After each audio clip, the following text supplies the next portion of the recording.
Salam, məndən müəllimə. Sizin onurğalı sən biologiyadan növbəti mövzu ikinci hissədən, ikinci mövzu onurğalı heyvanların bədən hissələrini mövzusunun izahını paylaşacağam. İzahı paylaşmamışdan əvvəl, başlamamışdan əvvəl mən sizə kitabımızı təqdim etmək istəyirəm. Deməli, kitabımız həm RFM hazırlaşan şəxslər üçün, həm də ümumiyyətlə biologiyanı sevən hər kəs üçün faydalı bir vəsaitdir. Vəsaitdə 700 test yer alır, müxtəlif bölmələr üzrə sual var və eləcə də ən sonda 7 ədəd ümumi sınaq, bütün 7-ci sinif materialını əhatə edən 7 ədəd ümumi sınaq, RFM səviyyəli 25 suallıq sınaqlar yer alır. Belə və sualların da izahını, hamısını yox, amma bir qisminin izahını YouTube kanalımda izah edəcəm. Əgər hansı sualın izahını istəsəniz, bu videonun altına şərh olaraq yaza bilərsiniz ki, o videonun sualın izahını mən video formasında sizinlə paylaşım. Deməli, biz heyvanlar aləmini bölürük ən başda iki qrupa, onurğalı və onurğasız heyvanlar olaraq. Onurğasız heyvanlar daha qədim heyvanlardır. Daha sonra isə gəlmişdir. Onurğalı heyvanlar. Onurğalı heyvanları da biz bölürük 5 qrupa. Bunu biz 8-ci sinifdə, yəni RFM hazırlaşan şagirdlər bunu artıq öyrənsələr məncə daha yaxşı olar. 8-ci sinifdə artıq biz daha dəqiq deyəcəyik ki, bunları biz artıq deyirik siniflər, yəni misal üçün sudoqut yaşayanlar sinifi, sürünənlər sinifi və s. İndi hələ ki onurğalı heyvanları bölürük 5 qrupa və bu 5 qrupun nümayəndələrinin hərəkət orqanları haqqında və eləcə də bədən hissələri haqqında ümumi olaraq məlumat paylaşacağıq bu gün. Deməli, əvvəla yoldaşlar onu deyək ki, istər misal üçün deyirəm, nə bilim, BSG-yə hazırlaşın, KSG-yə hazırlaşın və yaxud da RFM-ə hazırlaşın və yaxud da sadəcə abituriyent kimi inşallah gələcəkdə 4-cü qrup üzrə hazırlaşmaq istəyiriksə, kitabda olan hər bir cümləni ən dəqiqliyinə qədər bilməliyik. Yəni, bəzən kitabda bizə məlumatı, kitab daha maraqlı görsənsin deyə motivasiya hissədə verir və yaxud da bu maraqlıdır hissədə verir və yaxud da bunu bilirsinizmi? Sual başlığı altında bizə müxtəlif suallar verir və sonra da altda öz cavabını verir və bu verilən cavablar bəzən şagirdlərin gözündən yayına bilər. Yəni, sadəcə onu maraqlı bir nüans olaraqdan düşünə bilər, amma bu nüansların da hamısı gələcəkdə imtahanda bizim qarşımıza çıxa bilər. Ona görə dərs öyrənəndə orta məktəb dərsliyində verilən hər bir cümləni ən belə deyək də maraqlı bir məlumatmış kimi, ən elmi bir məlumatmış kimi yadda saxlamağa çalışırıq və eləcə də şəkilləri oxumağı bacarmalıyıq. İndi birazdan şəkillər üzərində də danışaraq ki, yəni şəkilləri oxumağı nədə deyirik. İndi burada bizim kitabımızda motivasiya hissəsində verir nəyi? Ki, tısbağlar 1 saata təxminən 400 metr, 1 saatda 400 metr, Kenguru isə bir tullanışı 6 metrə qədər məsafə qət edə bilər. Bunu indi inşallah, misal üçün gələcəkdə müəllimlərin işə qəbul imtahanına hazırlaşan müdavimlər də artıq sırf bu dərsliklərdən istifadə edəcək artıq 3 ildən sonra. Yəni, misal üçün, burada bizə verir ki, kenguru bir tullanışa 6 metrə qədər məsafə qət edə bilir. Bu bizə bir maraqlı məlumat kimi gələ bilər, amma inanın sən matematik gəlib qarşımıza sual çıxa bilər. Olsun qəbulda olsun, yəni müəllimlər işə qəbul imtahanında olsun, abituriyentlər üçün ağır bir imtahanlar olsun, çətin belə deyək də, hansı ki, həyati vacib, önəm daşıyacaq imtahanlar olsun, qarşımıza çıxa bilər ki, kenguru 3 tullanışda nə qədər məsafə qət edər, misal üçün. Belə. Ona görə də kitabda yazılan hər bir məlumat bizim üçün vacib olmalıdır. Və biz burada görürük müxtəlif canlıların hərəkət sürətlərini. Bir də burada yarasan şəklini yerləşdirmişəm. Çünki həmin o motivasiya hissəsində yarasanda şəkli var, adı var daha doğrusu düzgün ifadəmə görə. Yəni uçan nümayəndə olaraq, yəni bizdən soruşsalar ki, onurğalıların hansı qrupunun nümayəndələri arasında uça bilən növlər var. Buna bir biz quşlar deyəcəyik. Quşların əksəriyyəti uçur. Məməlilərdən isə bəziləri, yəni yarasalar uçur. Yəni gördüyünüz kimi o cümlədə sözün qoyuluş yerinin də fərqi var, hansı sözün qoyulmasının da fərqi var. Yəni məsəl üçün quşların hamısı uçur deyə bilmərik ya da yalnızca quşlar uçur deyə bilmərik. Deyəcəyik ki, quşların əksəriyyəti uçur. İndi dərsdə artıq izahlayacağıq ki, hansı quşlar uçmur. Və burada da sadəcə maraqlı bir məlumat olaraqdan mən sizə burada rəqəmləri vermişəm. Yəni hansı heyvan, hansı sürətlə hərəkət edir. Bu sadəcə bir maraqlı məlumat olaraq verilmişdir. Yəni bunu əzbərdə saxlamaq məcburiyyətimiz yoxdur. Yəni biz burada görürük ki, bir dovşan aslandan saatda cəmi cümlətanı 3 kilometr daha aşağı qaçır və sən demə at bir aslandan daha sürətli qaçır. Nə bilim bir antilop bir aslandan daha sürətli qaçır. Belə, yəni bu da bizim üçün sadəcə bir maraqlı məlumat olsun. Məməlilər arasında isə ən sürətli qaçan çitadır. Bu köhnə kitablarda da verilirdi. Çita ən sürətli heyvandır. Məməlilər arasında 110 kilometr bölünsün saat, yəni saatda 110 kilometr məsafə qət edə bilir. Bu da belə. Və kitabımızda buna bənzər də bir şəkil var. Mən biraz daha geniş şəkili yerləşdirmək istədim. Daha çox misal üçün, orada yarasa yoxdur. Burada yarasanın da ətrafı var. Ətraflarım bu müxtəlif yəni onurğalı heyvanların ətraflarının quruluşudur. Burada deməli mən düzdür balıqların ətrafının şəklini yerləşdirməmişəm. Burada sümük hissələrinə görə mən bu şəkli seçdim. Baxın misal üçün birinci şəkil balinanın üzmə pəridir. İkinci şəkil quşun qanadıdır. Üçüncü şəkil, bu şəkil yarasanın qanadıdır. Bu dörd barmaq var. Bu deməli suda qurda yaşayanların, amfibilərin ətrafıdır. Bu beş barmaqdır. Bu kərtənkələnin barmağıdır və ya timsahın barmaqlarıdır. İkisi də ola bilər. Bu insanın qoludur, insanın ətrafıdır. Bu altı barmaqlı isə düşünürəm ki, yer qazan, hansı torpaqda yaşayan məməlilər ki, var, köstəbə kimi və s. Onlar torpağı qazmaqla belə deyək də torpaqda üzərindən yuva açır və ətrafı da ona bənzəyir. Həmin o məməlinin ətrafı ola bilər. Və burada bizim diqqət etməli olduğumuz nədir? Bunu biz təbiət dərsliyində, təbiətdə daha doğrusu, yəni insan skeleti olaraqdan öyrənmişik ki, qol, bazu, sait, bir də əl pəlcəsindən ibarətdir. Yəni gördüyümüz kimi hər birində var. Mavi rəngdə görsənən bazu hissədir, bazu sümüyü, ağ-qara rəngdə sait hissədir və sait sümükləri. Sadəcə görürsüz, məsələn, yarasada necə incəlmişdir, belə və s. Daha sonra və sarı və burada çəhrayı rəngdə görsənən isə əlin, belə deyək, sümükləridir, pəncənin sümükləridir və misal üçün burada biz deyirik ki, baxın balinanın görürsüz, barmaq sümüklərini, bunlar biz falanqalar deyirik. Barmaq sümükləri üzmə pərlərinin içərisində qalır. Amma sayı artmışdır. Yəni, bax, eyni bu şəkil kitabımızda daha fərqli rəngdə verilmişdir. Yəni, biz bu şəkli sadəcə baxıb keçirik üstündən, hə də şəkildir, verildi. Amma gəlib bu şəkildən bizim qarşımıza sual çıxa bilər. Yəni, görürsünüz, barmaq falanqalarının sayı artmışdır. Yəni, mətin kimi yazmasa da şəkili biz oxumağı bacarmalıyıq. Yəni, bunu demək istəyirdim. Sonra barmaqlarının sayına diqqət etməliyik. Düzdür, kitabda konkret olaraq yazmır, yenə deyirəm, mətn hissədə, amma ən azından şəkildə barmaqların sayı görsənir. Sonra quşun barmaqları, baxın, quşun qanadında 1, 2, 3 dənə barmaq var. Düzdür, mətn hissədə yazmır, amma şəkildə var deyə niyə də bizdən soruşmasın, olsun refemi, yenə deyirəm, olsun abituriyent səviyyəsində bizdən soruşa bilər. Yəni ona görə də o şəkilləri oxumağı bacarmalısınız deyəndə tam olaraq bunu nəzərdə tuturdum ki, şəkilləri də siz oxumağı bacarmalısınız. Kitabda mətn hissədə verilən məlumatları öyrənirik, bu çox gözəl. Amma şəkilləri də diqqətlə baxmalıyıq və başlayırıq bir-bir öyrənməyə balıqlarda və burada bizim yadda saxlamalı nüanslarımız, ən vacib nüanslarımız nədir? Hansı qrupun bədəni neçə hissədən ibarətdir? Balıqların bədəni 3 hissədən ibarətdir. Baş, gövdə və quyruq.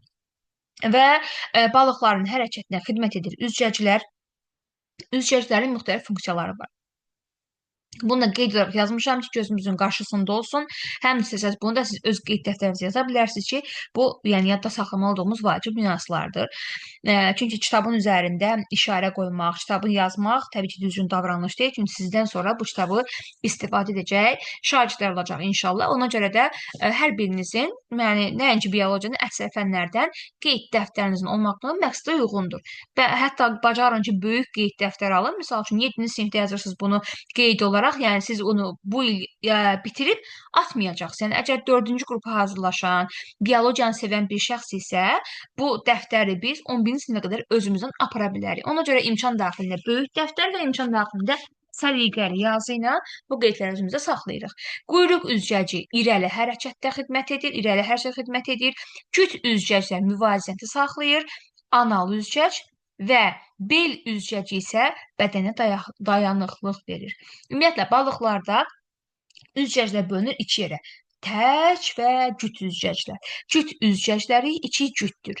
Döş üzgəcləri biri buradadır, birisi də o bir tərəfdədir və qarın üzgəci biri buradadır, birisi də bunun o bir tərəfindədir, sağ-sol tərəf olaraqdan. Və indi bu balığımızın timsalında deyəcəyik ki, 4 dənə də tək üzgəc var. Anal üzgəc, quyruq üzgəc və bel üzgəcləri. İndi bel üzgəcləri deyirik, sayı 2 ədəddir, bəli, amma cüt üzgəc deyil, tək üzgəcdir. Yəni sayı cüt olsa da özü təkdir. Niyə? Hansısa bir orqan əgər simmetriya xətti ilə tam üst-üstə düşmürsə, biz buna cüt orqan deyə bilmərik. Yəni mən balığı hansı istiqamətdə də tən ortadan bölsəm, istəyir bu istiqamətdə olsun, istəyir belə yuxarıdan aşağı bıçaqla mən bunu kəsim, heç bir halda bel üzgəcləri üst-üstə düşməyəcək. Ona görə də bel üzgəcləri deyirik, konkret olaraq tək üzgəclərdir. Bu balıqlar bədən 3 hissədən ibarətdir. Hərəkət orqanları üzgəclərdir və hansı üzgəcin hansı funksiya yerinə yetirdiyini də mütləq şəkildə yadda saxlamalıyıq. İkincisi, suda quruda yaşayanlar və yaxud da amfibilər. Amfibilərin də bədəni yenə də 3 hissədən ibarətdir. Baş, gövdə və ətraflardan. Balıqlarda dedik baş, gövdə və quyruq. Amfibilərdə deyirik ki, baş, gövdə və ətraflardan. Amfibilərində bizə nümunə olaraq verir qurbağanı və deyirik ki, qurbağanın arxa ətrafı, baxın görürsünüz, arxa ətrafı ön ətrafdan daha uzundur və arxa ətrafı ön ətrafdan daha yaxşı inkişaf etmişdir. Niyə? Çünki qurbağa quruda olan zaman sıçrayışla hərəkət edir. Bu sıçrayışla hərəkətdə yenə də onun arxa ətrafları inkişaf edir. O cümlədən suda üzəndə arxa ətraflarında barmaqlar arasında üzmə pərdəsi var. Və baxaq, 1, 2, 3, 4, 5 dənə barmağı var və 5 dənə barmağın arasında 4 dənə üzmə pərdəsi var. Yenə də suda üzmədə də deməli, arxa tərəfləri iştirak etdi. Yəni, həm suda, həm də quruda hərəkətdə iştirak edir arxa tərəflər. Buna görə də suda quruda yaşayanların arxa tərəfləri daha yaxşı inkişaf etmişdir. Kitabda bunu bizə daha uzundur cümləsini ifadə edir, amma daha yaxşı inkişaf etmişdir deməyi düşünürəm ki, daha yaxşı olar. Bu da belə. Daha sonra gedirik suda sürünənlərə, üzr istəyirəm. Sürünənlər daha geniş, belə deyək də, həyat tərzinə uyğunlaşıblar, daha müxtəlif həyat tərzinə uyğunlaşıblar. Buna görə də sürünənlər daha fərqli hərəkət tipləri bilirlər. Ümumiyyətlə, sürünənlərin də bədəni 5 hissədən ibarətdir. Deməli, baş, boyun, gövdə, quyruq və ətraflar. Bədən 5 hissədən ibarətdir. Baş, boyun, gövdə, quyruq, ətraflar. Yəni, gördünüz, biz indiyə qədər balıq və suda quruda yaşayanlarda boyun hissəni demədik. Amma sürünənlərdə biz artıq boyun hissəni də deyirik. Bir də bilmirəm niyə, orta məktəb dərsliyində suda quruda yaşayanların yanına amfibilər yazır, amma sürünənlərin yanına reptillər yazmır. Məncə, reptillər yazmağımız faydalı olar. Ətrafları qısadır. Qısa olduğuna görə də bəzi canlılarda quyruqlar da hərəkətdə iştirak edir və deyir ki, timsahlarda barmaqlar arası üzmə pərdəsi var. İndi ekrana diqqətlə baxsaq, görürsünüz, timsah suda üzəndə quyruğu ilə hərəkət edir. Heç onun ətrafları tərpənmir. Düzdür, deyirik ki, ətraflarda barmaqlar arasında həm öndə, həm də arxada üzmə pərdəsi var. Amma yenə görürsünüz, suda hərəkət edən zaman onun yalnızca quyruğu hərəkət edir. Daha doğrusu quyruğu vasitəsilə suda irəliləyir. Növbəti tısbağaya baxırıq. Tısbağanın ətrafları pərlərə çevrilmişdir. Kürək şəkilli ətraf deyirik və yaxud da pərlər deyirik. Deməli, yəni barmaq və s. yoxdur. Bütünlüklə xaricdən əhatə olunaraq, belə deyək də, ön ətraf pər formasındadır. Bayaq biz necə göstərdik, balinanın ön ətrafı öndəki şəkildə. Eyni ilə tısbağanın da ətrafları onun kimidir və suda üzür. Quruda yaşayan tısbağaların isə bəli, barmaqları var, caynaqları var və s. belə. Daha sonra burada biz görürük ilanı. İlanın isə ümumiyyətlə ətrafları yoxdur. Yəni, buna əsasında biz ilanın bədənini artıq 5 hissədən yox, ilan deyə bilər ki, bədən 4 hissədən ibarətdir. Baş, boyun, gövdə, quyruq. 4 hissədən ibarətdir ilanın ətrafları və deyir ki, ilan necə hərəkət edir? Sırf əzələləri, yəni gövdə əzələlərinin, düzdür, əzələ deyəndə timsahın da quyruğunda əzələsi var, tısbağanın da üzmə pərində əzələsi var, amma ilan konkret olaraq gövdə əzələlərinin yığılması nəticəsində hərəkət edir.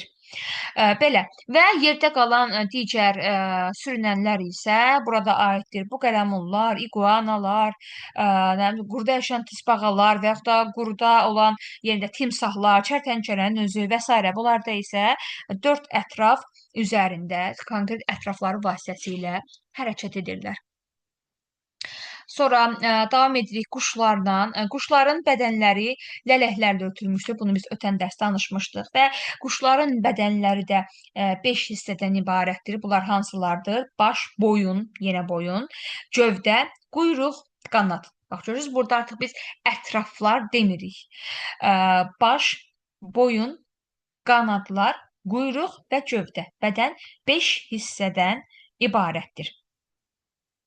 Quyruq və ətraflar, üzr istəyirəm, qanad, yəni ətraflar. Baş, boyun, gövdə, quyruq və ətraflar, üzr istəyirəm, ətraflar, qanadlar yox, ətraflar, üzr istəyirəm, qarışdırdım, ətraflar. Deməli, bədən 5 hissədən ibarətdir və təbii ki, ön ətraflar qanada çevrilmişdir deyirik uçmaqla əlaqədar olaraq.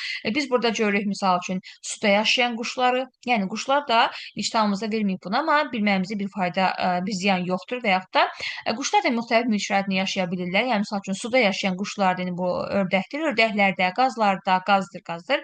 Ördəklərdə, qazlarda, suda yaşayan quşlarda da arxa ətraflarında, barmaqlar arasında yenə də üzmə pərdəsi var. Düzdür, bu dəqiqə bizim kitabımız yazmayıb, amma suda yaşayan quşlarda da arxa tərəflərdə üzmə pərdələri var və quşlar suda havada uçan zaman, deməli, qanadlarında olan lələklərdən istifadə edirlər. Bu da ən balaca quş, kolibri quşudur. Təxmini 1-2 sm ölçüsündə olur. İndi bu sadəcə ya, bilmirəm, süni intellekt videosuna da oxşuyur və yaxud da çox öndən çəkilmiş bir videodur ki, belə böyük kimi görsənir, amma bu kolibri quşu çox balaca 1-2 sm ölçüdə olan bir quşdur. Amma bizdən soruşsalar ki, bütün quşlar uça bilirmi? Əlbəttə deyəcəyik, yox. Hansı quşlar uça bilmir? Dəvə quşu kimilər, bir də pinqvinlər uça bilmir. Pinqvinlərin də ön ətrafları pərlərə çevrilmişdir və yaxud da kürək şəkilli ətraf, yenə deyəcəyik, bax, tısbağda gördük, kürək şəkilli ətrafları, yəni sürünənlərdə gördük. Bir də burada quşlarda görürük, məsələn, yəni pinqvində kürək şəkilli ətrafları görürük və quşlar uçan zaman təbii ki, qanadlarından istifadə edir və quyruq lələkləri isə istifadə edirlər bir uçuşun istiqamətini tənzimləməkdə, bir də yerə enərkən sürəti tənzimləyir. Bir, yəni sağa sola dönməni quyruqları tənzimləyir havada olanda, bir də ümumiyyətlə yerə enən zaman sürətləri mühüm rol oynayır. Bu da quşlar. Və ən sonuncu gəlir məməlilər. Məməllərin də bədəni yenə də 5 hissədən ibarətdir. Baş, boyun, gövdə, quyruq və ətraflar. Ətraflar da ön və arxa tərəflərə bölünür. Məməlilərin ətrafları ümumiyyətlə indiyə qədər danışdığımız arasında ən geniş yenə də quruluşa malikdir. Belə ki, məməlilərin əksəriyyəti deyirik ki, 4 ətrafı var, 2 ön, 2 arxa ətraf, 4 ətraf üzərində hərəkət edir əksəriyyəti. Bu belə. Daha sonra burada biz ekranda yarasanı görürük. Bayaq da demişdik. Yarasada ön ətraflar qanadlara çevrilmişdir. Uçmağa xidmət edir. Bu da bu və ən sonuncu deməli ətraflar çevrilmişdir. Yenə də kürək şəkilli ətraflara və yaxud da üzmə pərlərinə və s. Deməli burada biz görürük delfindir, balinadır. Bu suda yaşayan heyvanlarda baxın görürsünüz ön ətraflar üzmə pərlərinə çevrilmiş. Yəni biz orada barmaq və s. görmürük. Pər formasındadır və məməlilər də ətraflarından deyir istifadə edir. Əşyaları tutmaq, daşımaq, torpaq qazmaq və s. kimi funksiyalarda ətraflarından istifadə edir. Şikar ovlamaqda və s. Baxaq tapşırıqlara. Əksər məməllərin ətrafları sürünənlərdən fərqli olaraq daha uzundur və bədənin yanlarında deyil, altında yerləşir. Bunun üstünlüyü nədir? Sürünənlərin ətrafları bədənin yan tərəfində yerləşir, biz dedik. Ətraflar daha balacadır və ətraflar yanda olduğu üçün bədən yerindən sürünür. Və bu zamanda həm narahat, belə deyək də, hərəkət edir, həm də hərəkət sürəti aşağı olur. Amma ətraflar bədənin altında olduqda gövdə yerə sürtünmür. Gövdə artıq yerdən yuxarıdadır. Bu həm daxili orqanları qorumaq üçün yaxşıdır. Sürtünəndə, yerdə sürünəndə istərsiniz orqanların zədələnməsi baş verə bilər və üstəgəl də sürət artır, hərəkət sürəti artır. Ətraflar bədənin altında yerləşdikdə. Yəni məməlilərdə. Öyrəndiyinizi tətbiq edin. Baxaq görək burada nə var. Yaşayış mühiti, su mühitində qrup, quruluş, həyat fəaliyyəti xüsusiyyətləri. Deməli, su mühitində yaşayan heyvanı misal üçün yaza bilərəm. Tısbağa, qrup, sürünənlər, quruluş və həyat fəaliyyəti fərqli xüsusiyyəti, ümumiyyətlə ətrafları, ön və arxa tərəfləri pərlərə və yaxud çevrilmişdir və yaxud da kürək şəkillidir. Sonra su mühitində yaşaya bilər balina, sonra yaşaya bilər, nədir onun adı? Delfin. Yenə də qrup məməlilər, quruluş və həyat fəaliyyətinin xüsusiyyətləri yenə də ətrafları pər şəkillidir və yaxud da kürək şəkillidir. Sonra da növbəti su mühitində yaşaya bilən yaza bilərik.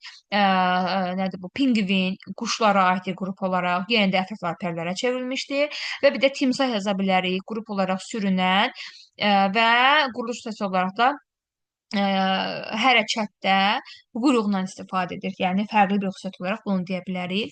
Quru mühitində fərqlilik istəyirsə, misal üçün, ilan yaza bilərəm, qrup olaraq sürünənlər, ətrafları yoxdur. Sonra quru mühitində nə yaza bilərəm? Daha fərqli olsun. Yəni, yarasan yaza bilərəm, qrup məməlilərdir, uça bilir. Sonra, yəni məməlilər arasında yeganə uçan, misal üçün, və yarasadır, ona görə yarasan dedik. Quru mühitində yaşayan daha fərqli nə deyə bilərik? Tısbağan dedik. Məncə hələ ki, yəni orta məktəb materialında bizə verilənlərə əsasən, yəni bundan kənara çıxa bilməyəcəm. Bu da belə. Eyni mühitdə yaşadıkları üçün bu heyvanlar hansı oxşar xüsusiyyətləri qazanmışdır? Bu onlara hansı üstünlük verir? Su mühitində yaşayanlar, bax, məsələn, tısbağan dedik, sonra pinqvini dedik quş olaraqdan və balina dedik və ya delfin dedik məməli olaraqdan. Yəni, üç fərqli qrupun nümayəndələridir və eyni qrupda, üçü də suda yaşayır və ortaq xüsusiyyət nədir bunlarda? Üçünün də ətrafları pərlərə çevrilmişdir və yaxud da kürək şəkillidir. Belə deyə bilərik. Onlara hansı üstünlüyü verir?